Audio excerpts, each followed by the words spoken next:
Hello everyone, welcome back to SSB crack exams. मैं हूं अनुराधा और आज के सेशन में हम डिस्कस करने जा रहे हैं 20 प्लस कॉमन मिस्टेक्स जो हर एक डिफरेंस एस्पिरेंट्स को अवॉइड करनी है while they are using adjectives in a particular sentence.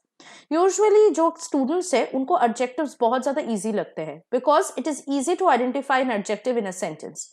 But जब बात आती है कुछ कंफ्यूजिंग एडजेक्टिव्स के तो वहां पे स्टूडेंट्स जो है काफी कंफ्यूज हो जाते हैं that how to use these kind of adjectives in what context of a sentence. तो आज के सेशन में आपको बिल्कुल एंड तक देखना पड़ेगा in order to know what kind of adjectives are used in a sentence and in which context. But before looking into those errors जो आप कमिट कर सकते हैं, let us see first of all what is an adjective. Adjective क्या है? Adjective को in short हम describing word कहते हैं। बेसिकली ये कोई नाउन या कोई भी प्रोनाउन को डिस्क्राइब करता है। For example, Sita is a good girl. यहाँ पे जो सीता एक नाउन है, गर्ल एक और नाउन है, इसको डिस्क्राइब किया जा रहा है किस तरह का लड़की है ये सीता।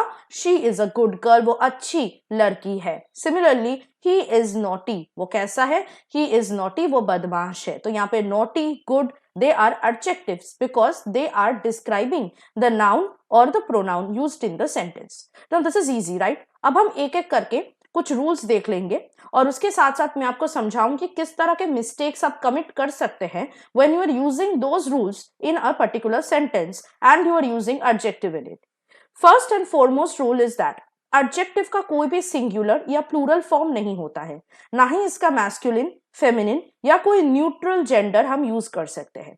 सेकेंडली, एडजेक्टिव्स हमेशा एक नाउन से पहले यूज होता है। It is always used before a noun. But कभी कभी एक एडजेक्टिव सेंटेंस के लास्ट में भी यूज हो सकता है। उस केस में वो उसी सब्जेक्ट को डिस्क्राइब करेगा जो सेंटेंस में ओरिजिनल ट्रू सब्जेक्ट है। फॉर एग्जाम्पल, टॉम इज शाई। आप यहाँ पे देख सकते हैं जो एडजेक्टिव है शाई, ये टॉम को डिस्क्राइब कर रहा है। Tom is what? Subject of this sentence. तो यहाँ पे आप देख सकते हैं कि ये जो एडजेक्टिव है शाई, ये सेंटेंस के बिल्कुल एंड में आप यूज किए हो। So one of the formats in which you can use adjective in a sentence is subject plus to be और any verb and then adjective at the end of it. इसका और एक तरीका जो बहुत कॉमनली हम लोग बात कर रहे थे, that before a noun always adjective is used, वैसा हम एक एग्जांपल देख सकते हैं। Peter has a fast car. किस तरह का कार है उनके पास? एक फास्ट कार। तो फास्ट एडजेक्टिव है क्योंकि ये कार को डिस्क्राइब कर रहा है। अब आप देख सकते हैं इसका फॉर्मेट हो जाएगा subject plus verb plus adjective plus noun. So noun car से पहले एडजेक्टिव वर्ब जो है, एडजेक्टिव फास्ट जो है, वो यूज हुआ है।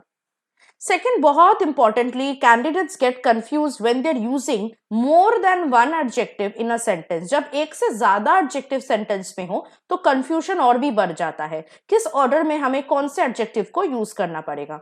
Now you know there are different kinds of adjectives और उसके लिए आप मेरे जो सेशंस है, जो मैंने लेक्चर्स कंडक्ट किए हैं ऑन द एडजेक्टिव्स, आप उनको वॉच कर सकते हो, देख सकते हो बस subscribing to the courses. However मैं आपको यहाँ पे बता देती हूँ इन शॉर्ट किस तरह यूज करना है।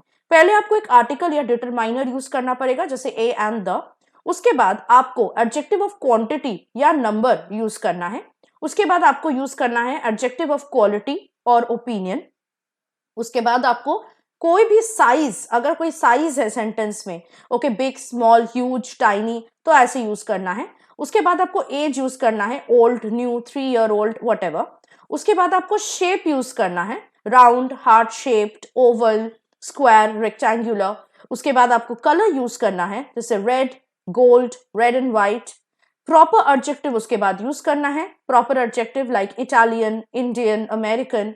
उसके बाद आपको यूज करना है एडजेक्टिव ऑफ पर्पस और any kind of qualifier like what kind, okay, like sports, like studies, okay, and then you have to use the noun. ठीक है, तो फॉर एग्जाम्पल एक सेंटेंस देख लेते हैं कैसे यूज करना है। A beautiful old Italian sports car. Determiner पहले यूज हुआ है, उसके बाद यूज हुआ है आपका ओपिनियन और क्वालिटी वाला एडजेक्टिव जैसे ब्यूटिफुल, उसके बाद एज यूज हुआ है, ओल्ड, उसके बाद यूज हुआ है प्रॉपर एडजेक्टिव इटालियन, उसके बाद यूज हुआ है एडजेक्टिव ऑफ पर्पस और qualifier like sports and then noun car. Similarly the 3 beautiful little gold plates.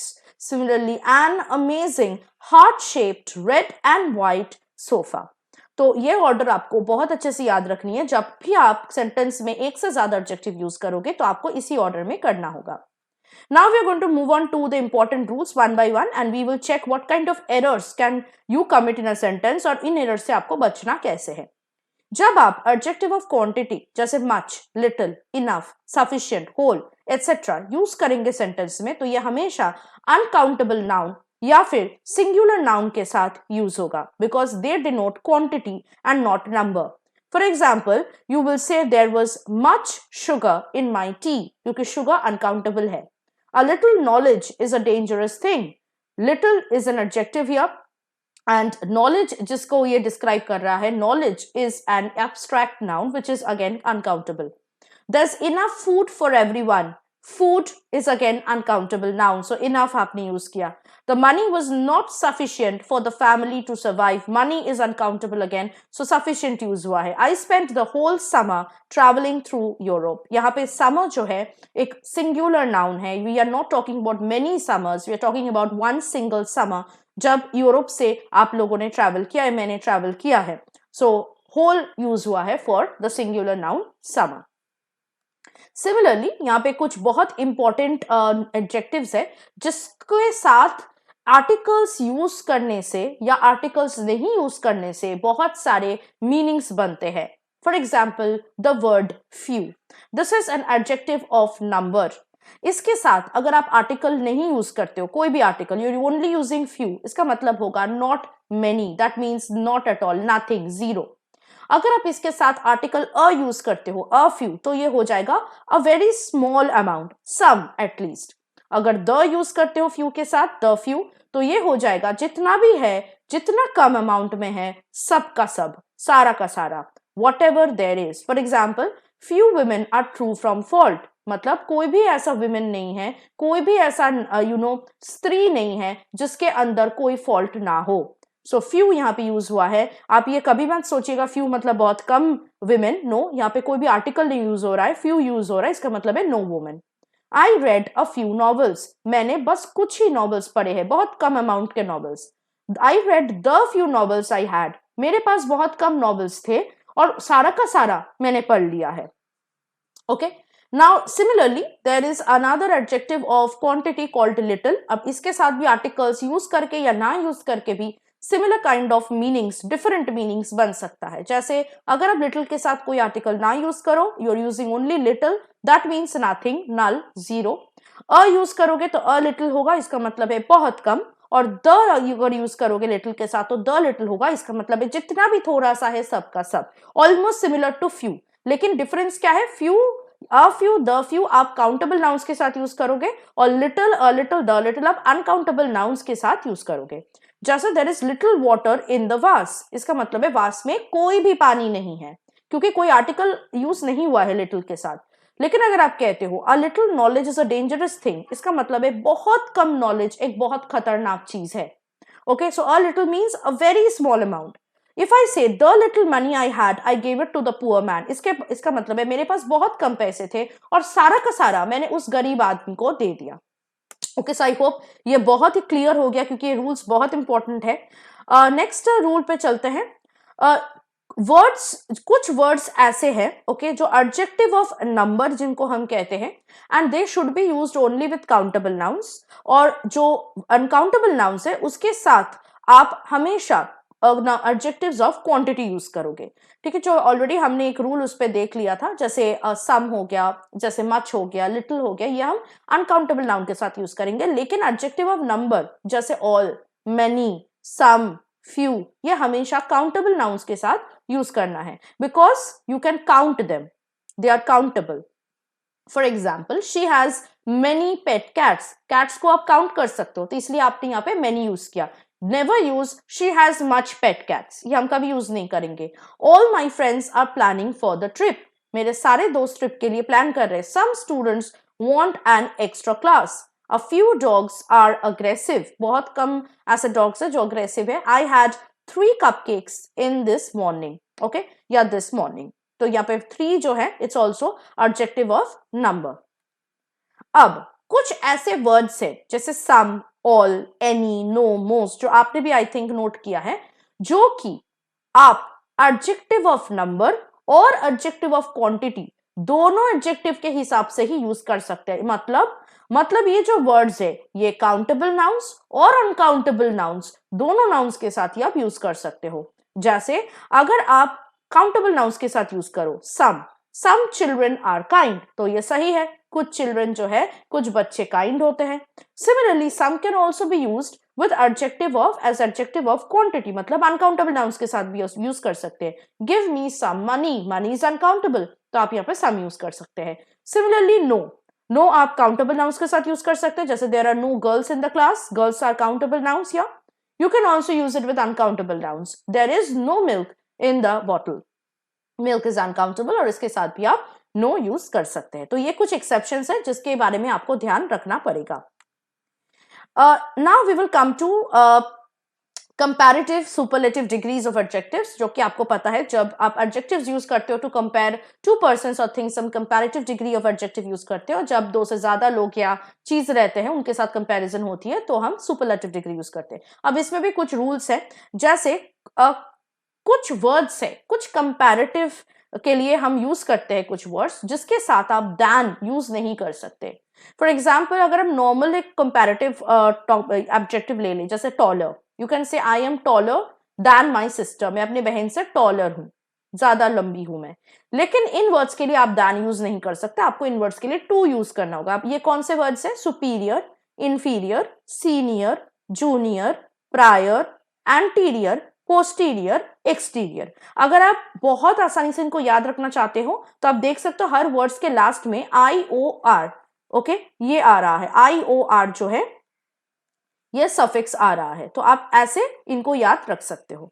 Okay, like for example you can not say do not consider yourself superior than others, you have to say do not consider yourself superior to others. Similarly she is a senior than me, okay, she is a senior than me, ये incorrect होगा, it should be she is senior to me.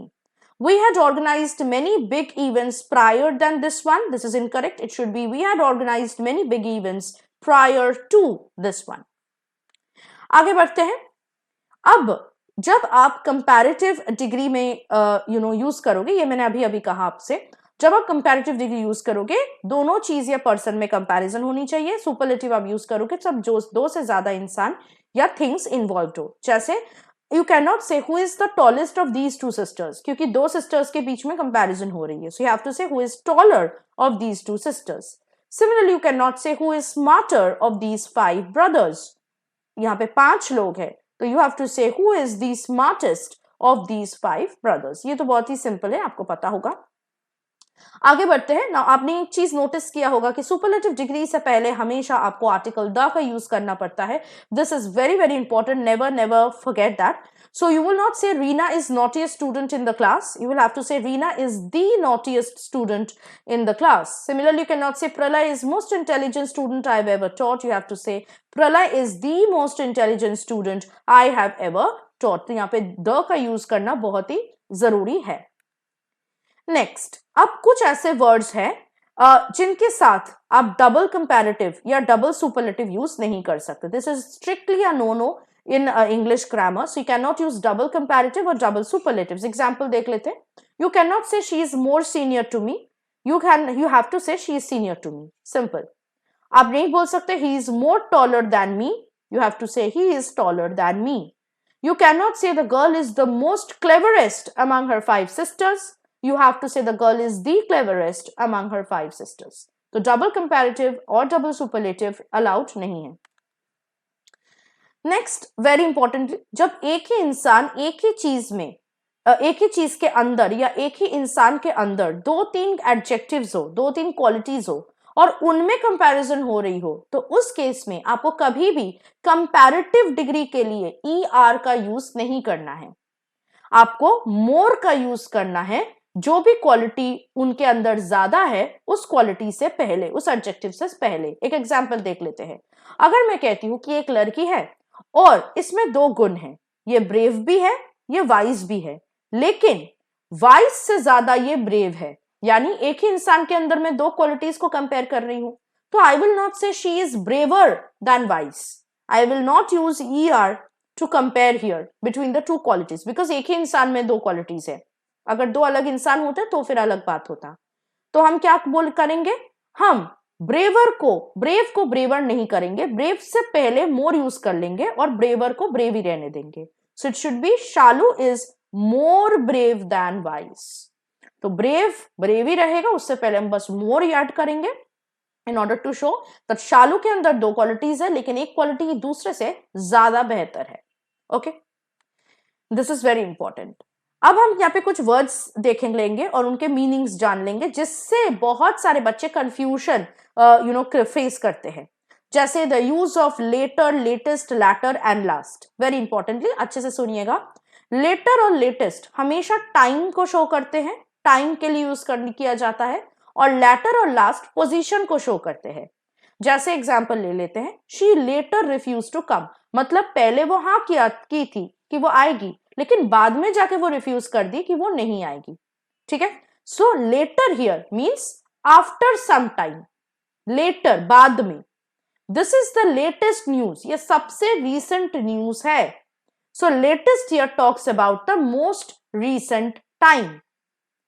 Of the two brothers, Ram and Sham, the latter was a kind boy. अब यहाँ पे position के बारे में बात किया जा रहा है। दो भाई थे, राम और Shyam.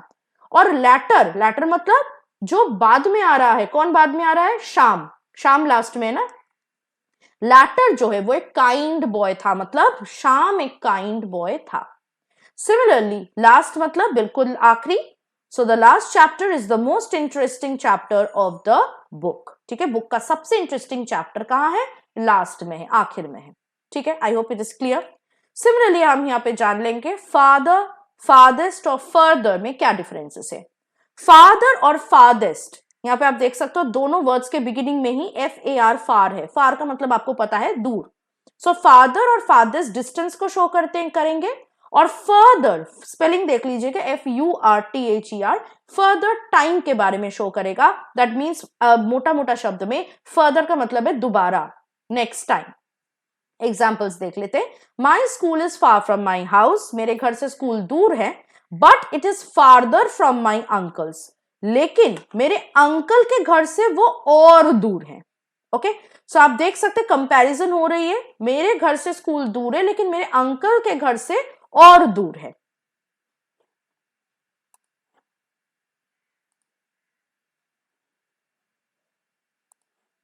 Similarly, the farthest corner of the hall was reserved for the students' parents. Hall के सबसे farthest मतलब सबसे दूर वाले जो कॉर्नर है वो स्टूडेंट्स के पेरेंट्स के लिए रिजर्व किया गया है। अब यहाँ पे हम देखेंगे फर्दर का यूजेज कैसे होता है। The man further explained about the car when the couple could not understand, जब कपल को समझ नहीं आया कार के बारे में, तो जो पर्सन है, सेल्समैन है, उन्होंने दोबारा वो कार के बारे में एक्सप्लेन किया। So further here means again. Okay, now we are also going to see difference between nearest and next. ये बहुत ही ईजी है। नियरेस्ट मतलब सबसे करीब और नेक्स्ट मतलब दोबारा, या फिर the next person, the next time, the next thing. जैसे let's take the patient to the nearest hospital, patient को सबसे करीबी हॉस्पिटल में लेकर जाते हैं। She was sitting next to me, वो मेरे बाद ही बैठे थे। ओके, तो next denotes position, next can also denote time, जैसे next time. Nearest denotes distance. अब हम देख लेंगे again very confusing words, elder, eldest, older और ओल्डेस्ट। इन वर्ड्स में क्या डिफरेंस है? एल्डर और एल्डेस्ट हम हमेशा उन लोगों के लिए यूज करते हैं जो हमारे फैमिली के मेंबर्स हो, और ओल्डर और ओल्डेस्ट हम लोग पुराने चीज या कोई बुजुर्ग इंसान को समझाने के लिए यूज करते हैं। मतलब elder and eldest denotes members of the same family, older and oldest denotes age of a person और थिंग। जैसे I am elder to my sister, मैं अपने बहन से बड़ी हूं। My brother is the eldest of all the sibling, सारे भाई बहन में मेरे भाई सबसे बड़े हैं, सेम फैमिली में डिनोट किया जा रहा है। लेकिन the older of the two men spoke to me, दो आदमी थे, उनमें से जो सबसे बुजुर्ग थे उन्होंने मेरे से बात की। यहां पे हम we will not use the elder of the two men spoke to me, no, we will talk about age older. Similarly, we decided to visit the oldest temple of Varanasi. Varanasi के सबसे पुराने मंदिर को विजिट करने के लिए हमने ठाना। तो यहाँ पे we will not say the eldest temple. Okay, next we will also know the difference between lesser and fewer. Again ये सेम चीज है. लेस आपको पता है हम अनकाउंटेबल नाउन्स के साथ यूज करते हैं और फ्यू काउंटेबल नाउन्स के साथ. So lesser and fewer can also be used as comparative forms. Lesser denotes quantity, fewer will denote number. For example, always choose lesser of the two evils. Now evil is an abstract noun, uncountable. So that is why we have used lesser. We will not say always choose fewer of the two evils. The number of participants are fewer than what we expected. यहाँ पे participants के बारे में बात हो रही है जो कि countable है, इसलिए हमने यहाँ पे fewer यूज किया है. We will again not say the number of participants are lesser than what we expected. ये बहुत ज्यादा जो है mistakes करते हैं defence aspirants. they use a lesser with even uncountable nouns like people, like participants and so on. तो ऐसे errors से आपको बच के रहना है. नेक्स्ट, वेरी इंपॉर्टेंटली, कुछ ऐसे एडजेक्टिव्स होते हैं जिनको आप कंपैरेटिव या सुपरलेटिव डिग्री में यूज नहीं कर सकते because they does not admit of any variation और any degree. They are unique in themselves. जैसे what are these words? Perfect, ideal, full, chief, unique, complete, infinite, extreme, entire, universal, empty, impossible, unanimous, square, sound. For example, यहाँ पे कुछ examples देख लेते हैं. So you will not say the achievement of hers was the most unique of all her achievements. You will just say this achievement of hers was unique. We will not compare the uniqueness of this achievement with any other achievement. Similarly, you will not say Rajiv submitted the most perfect project I've ever seen. You will say Rajiv has submitted or Rajiv submitted a perfect project. तो इन words के साथ आपको कभी भी comparative या superlative degree use नहीं करना है. Please remember them. नेक्स्ट, जब आप कोई भी एक चीज को, एक इंसान को दूसरे चीजों से, दूसरे इंसानों से कंपेयर करने जाओगे और एनी का यूज करोगे, कोई भी एनी का यूज करोगे, तो फॉर्मेट थोड़ा सा ध्यान में रखना. कैसे यूज करना है? एनी के बाद आपको अदर यूज करना है और उसके बाद सिंगुलर नाउन यूज करनी है. सो यू विल नॉट से Rajasthan is larger than any city in India. India के किसी भी सिटी से सबसे ज्यादा बड़ा राजस्थान है साइज में. You will say Rajasthan is larger than any other city in India. Again, you will not say Rajasthan is larger than any other cities in India. No, it should be any other and then singular noun. तो ये format भी बहुत बच्चे नहीं जानते, यहाँ पे गलती करते हैं. So you should be very careful about these kinds of sentences. Next, each and every का भी प्रयोग देख लेते हैं. Again many people, many students they ask me ma'am each कहाँ यूज करें, एवरी कहाँ यूज करें, कैसे समझे कहाँ पे क्या यूज करना है. तो ईच बेसिकली आप लिमिटेड नंबर के लोगों या इन चीजों के लिए यूज करते हो. स्पेसिफिकली अगर आपको पता है कितने लोग थे, जैसे अगर पता कि 5 लड़कियां थे और हर एक लड़कियों को एक एक प्राइज मिला, या 2 लड़कियां थी उसमें से दोनों लड़कियों को ही एक एक करके प्राइज मिला, तो you will say each one of the 2 girls was given a prize. You will never say every one of the 2 girls was given a prize. Every आप तभी यूज करोगे जब आपको नंबर के बारे में नहीं पता है, कितने लोग थे वो आपको नहीं पता है. For example, you can say every one of the students in the class was given a prize. क्योंकि क्लास में 50 बच्चे भी हो सकते हैं, 20 भी हो सकते हैं, 30 भी हो सकते हैं. You never know. ओके लेकिन अगर आपको पता है कि क्लास में 30 बच्चे हैं तो आप क्या कहोगे? You will say each one of the 30 students in the class was given a prize. वहां पे आप अगेन एवरी यूज नहीं करोगे. तो अगेन बहुत सारे एस्पिरेंट्स को ईच और एवरी के यूज में थोड़ा सा प्रॉब्लम होती है, तो आपको ऐसे चीजों से सावधानी रखनी पड़ेगी और आपको क्लैरिटी भी आ गया है कहां पे क्या यूज करना है. Last rule that we are going to see here is some और एनी का यूज है, जो अगेन बहुत बच्चे जो है क्लैरिफिटी नहीं होती है तो थोड़ा कंफ्यूज हो जाते हैं और एक दूसरे के जगह पे यूज करते हैं. फॉर एग्जाम्पल, सम जो है एफर्मेटिव सेंटेंस में यूज होगा, मतलब जिस सेंटेंस जनरल कोई चीज के बारे में बात कर रही हो या पॉजिटिव चीजों के बारे में बात कर रही हो. अगर सेंटेंस में नेगेटिव वर्ड्स है जैसे डज नॉट, नो, नेवर, तो नेगेटिव सेंटेंसेस में और इंटरोगेटिव सेंटेंसेस में, मतलब जहां पे क्वेश्चन पूछा जा रहा है वहां पे आप सम यूज नहीं करोगे, आप वहां पे एनी यूज करोगे. कुछ एग्जाम्पल देख लेते हैं. So for example let us take an affirmative sentence like there was some truth in his words. तो यहां पे you will not say there was any truth in his words, ठीक है, ये इनकरेक्ट होगा। आपको बोलना है there was some truth in his words, क्योंकि ये अफर्मेटिव सेंटेंस है। लेकिन अगर आप कहते हो I don't want some snacks, तो ये गलत है, क्योंकि यहाँ पे डोंट है, नेगेटिव सेंटेंस है, तो हमें सम नहीं, यहाँ पे हमें एनी यूज करना है। I don't want any snacks. Okay, so similarly अगर आप क्वेश्चन यूज करना चाहते हो, do you want some apples, गलत है, क्वेश्चन है ये कि आपको कुछ एप्पल्स चाहिए, आपको क्या कहना है, do you want any apples, ठीक है, क्या आपको कोई एप्पल चाहिए। Okay, clear. सो आपको इस तरह इन रूल्स को फॉलो करना है और एडजेक्टिव्स को गलत तरीके से यूज करने से बचना है, and make sure that you are using these rules, you are remembering these rules and using them in correct way. और जहां पे भी आपको इस तरह के एरर्स दिखे, जो मैंने आज के सेशन में आपसे डिस्कस किया कि इस तरह के एरर्स हो सकते हैं इन रूल से, उनसे बच के रहे। वैसे आपको पता होगा एज अ डिफेंस एस्पिरेंट बहुत सारे डिफेंस रिटन एग्जामिनेशंस में इंग्लिश के सब्जेक्ट से स्पॉटिंग एरर्स के टॉपिक आते हैं, जिसमें आपको एरर पॉइंट आउट करना पड़ता है। So if you use these rules, you will be able to identify the errors in the usage of adjective in a sentence very very easily। तो ऐसे टिप्स ट्रिक्स के लिए आपको हमारे लाइव क्लासेस ज्वाइन करनी होगी, जो कि हमारे अपकमिंग एनडीए सीडीएस और एफकेट 1 2024 एग्जाम के लिए स्टार्ट हो चुका है। So join these live classes today and you will know how to prepare for your upcoming written defence examination. अगर आप कोई और भी रिटन डिफेंस एग्जामिनेशन के लिए प्रिपेयर करना चाहते हैं, तो उसके लिए भी हमारे कोर्सेस ऐप में अवेलेबल है। तो आपको हमारे ऐप डाउनलोड करना है, कोर्सेस को एनरोल करना है, और एनरोलमेंट के वक्त वॉरियर 10 का कोड यूज करना है, जिससे आपको 10% का डिस्काउंट मिल सके किसी भी कोर्स में। So I hope the session was quite helpful for you and that after going through the session you will have no doubt about how to use adjectives correctly in a sentence. I will see you very soon with another very important session for your upcoming defense examination that as a defense aspirant you should really know about. Till then, stay tuned with us and always stay positive and motivated. Jai. अगर आप एक defence aspirant हैं और SSB interview, NDA, CDS, एफकेट जैसे exams के लिए prepare कर रहे हैं, तो आप एसएसबी क्रैक एग्जाम्स के कोर्स को चेक करना ना भूलें। आप हमारी लर्निंग एप्लीकेशन को गूगल प्ले स्टोर से भी डाउनलोड कर सकते हैं।